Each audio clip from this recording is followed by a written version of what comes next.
अध्यक्ष महोदय, या ठिकाणी दुसरा जो विषय आहे तो विषय म्हणजे आमच्या कोकणातला विशेष करून मत्स्य शेतीबद्दलचा विषय या ठिकाणी आहे. मत्स्य विकास मंत्री सभागृहामध्ये आहेत. त्यांनी मला थोडं सांगितलं तर बरं होईल. मासेमारी बंदरे जेटीच्या बांधकामासाठी म्हणजे 53 मोठी बांधकामे हे नवीन उद्दिष्ट शीर्ष कार्यान्वित करण्याकरता 1000 इतकी लाक्षणिक तरतूद करण्याचे ठरवण्यात आले आहे.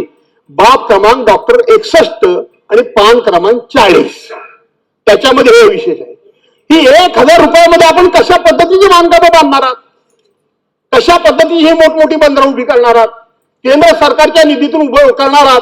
आणि केंद्र सरकारचा निधी जर घ्यायचा असेल आणि जर हेड नसेल हे तर हे हेड ओपन करण्याकरता म्हणून 1000 कोटी रुपये 1000 रुपयाची तरतूद हे तर हेड ओपन करण्याकरता म्हणून करावी लागते हे मला मान्य आहे.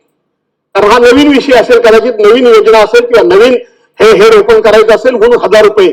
परंतु आपल्या कोकणामध्ये आज बंदराची अवस्था काय आहे, आज संरक्षण बांधाऱ्यांची अवस्था काय आहे, आज उधाणाचं पाणी पाऊस पडतोय, आज नदीच्या आपल्या समुद्राच्या किनारी राहणारे जे मच्छीमार बांधव आहेत ते चारी बाजूने धोक्यात आहेत हे तुम्हाला मान्य करावं लागेल. चारी बाजूने धोक्यात आहेत. दुसरेही कोकणातले मंत्री या ठिकाणी आहेत. तुम्ही मुश्रीफ साहेब त्या ठिकाणी काही वर्ष पालकमंत्री होतात.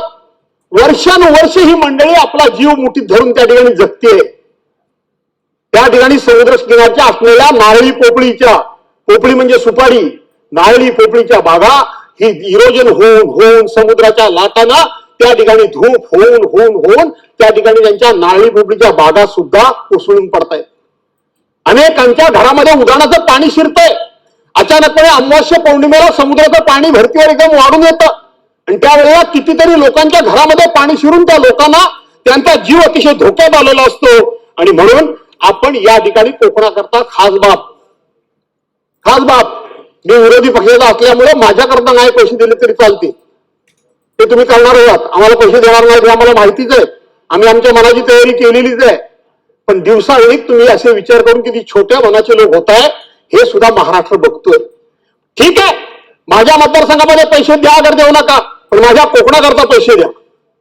माझ्या कोकणातला मच्छीमार वाचला पाहिजे, माझ्या कोकणातला बागायतदार वाचला पाहिजे.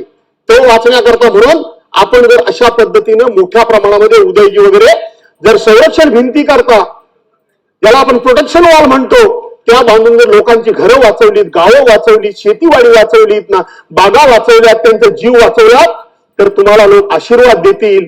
राजकारणी मतदारसंघ कोणाचा आहे हे बघून त्या ठिकाणी लोकांचे जीव वाचणार किंवा जाण्यावर तुमचं राजकारण अवलंबून राहू देऊ नका. दुसरा मुद्दा मला आहे जो बाब क्रमांक 60 पान नंबर